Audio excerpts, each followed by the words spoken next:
कि जिसने कभी खुम्स ना दिया हो अब देना चाह रहा हो तो वो क्या करे। बहुत मुख्तसरन इसका जवाब आपकी खिदमत में अर्ज़ करूं कि देखें, इस शख्स के लिए जो पहली मर्तबा ज़िंदगी में खुम्स देना चाह रहा हो, 2-3 ऑप्शन हैं। पहला ऑप्शन तो ये है कि जो नॉर्मली लोगों को नहीं होता, लोगों के लिए एप्लीकेबल इतना नहीं, कुछ एक्सेप्शंस होते हैं। बाद आपने देखा होगा इतना तेज़ उनका हाफ़ज़ा होता है, मसलन आज भी बैठकर अगर आपको 80 साल के वो बूढ़ा है मगर वो आपको बता रहा होगा जी फ़लाने दिन फ़लानी तारीख को इतने बजे ये काम हुआ,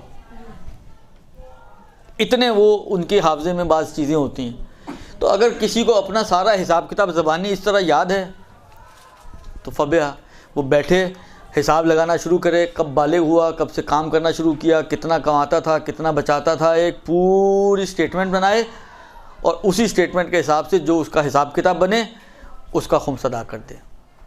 लेकिन ऐसे लोग आपको बहुत कम मिलेंगे कि जिनको इतना कुछ याद हो, या ये कि बाद ऐसे होते हैं जो बहुत ही, जिसको कहीं नपे तुले किस्म के लोग होते हैं, वो हर काम सिस्टम से करते हैं।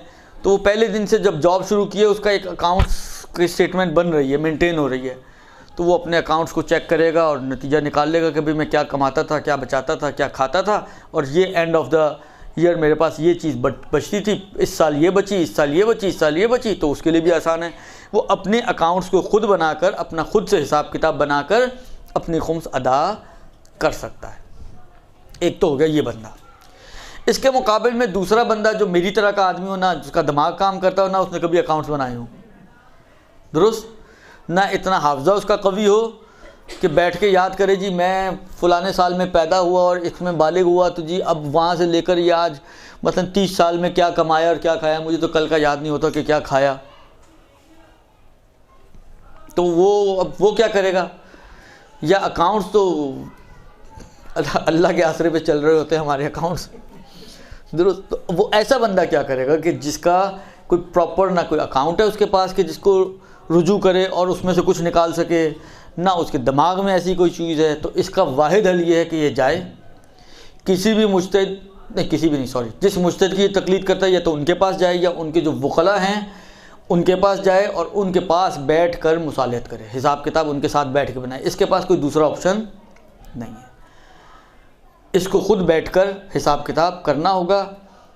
वो आपसे क्रॉस क्वेश्चनिंग करेगा, ये बताओ, वो बताओ, ऐसा बताओ, वैसा बताओ, क्या कुछ ना कुछ मिलाकर निकालेगा।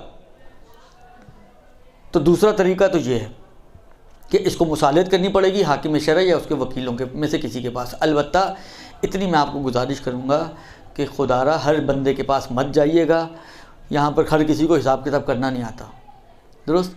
ऐसे उलमा के पास जाएं कि जो मसाइल फ़िक़्ह में वारिद हों, समझते हों और हिसाब किताब बना सकते हों। यहाँ पे ऐसे लोग भी मौजूद हैं कि आप उनके पास जाएंगी तो वो आपका 15 लाख का हिसाब बनाएंगी, और किसी ढंग के आदमी के पास जाएंगी तो वो कहेगा भाई आपके पास सिर्फ 50,000 खुम्स आप पर वाजिब है।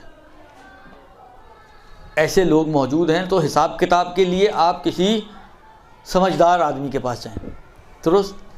ये हो गया दूसरा तरीका।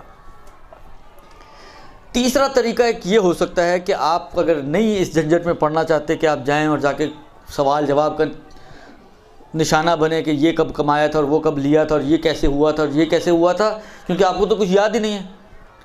बाज़ औक़ात इस वजह से इंसान नहीं जाना चाहता कि मुझे कुछ याद ही नहीं, पूछेगा भी तो मैं क्या बताऊंगा उसको, मेरा तो एक ही जवाब होना है हर का, याद नहीं सर, नहीं पता नहीं, मुझे याद नहीं, मुझे पता नहीं। तो वो फिर वो क्या करे? उसका फिर एक आसान तरीका ये है कि एक लमसम अपना आइडिया लगाए। मुद्दा आइडिया ऐसा होना चाहिए कि उसको ये यकीन हो जाए कि इससे ज़्यादा तो मेरी गर्दन पे नहीं था, अगर था तो ये था, इसके ऊपर अगर आप 1 रुपया भी आप बोले तो मैं कहूँगा नहीं वो नहीं था। ये उसी वक्त पॉसिबल है कि जो भी आपके जहन में आ रहा है आप मैक्सिमम वाली साइड पे जाएं, दुरुस्त। आप एक ऐसा अंदाज़ा लगाएं, क्योंकि देखें बिलाखिर वाक़ई में आपकी गर्दन पे कुछ खुम्स आया हुआ है। अब ये खुम्स कितना ही आपको नहीं मालूम, तो ज़िम्मेदारी उतारने के लिए ज़रूरी है कि आप इतना अदा करें कि आपको यकीन हो जाए कि आपकी गर्दन से खुम्स उतर गया है। जो भी था, जो भी एक अननोन फिगर था वो बहरहाल उतर गया है, आपने इतना दे दिया है। ये इत्मीनान फिर आपको चाहिए होगा।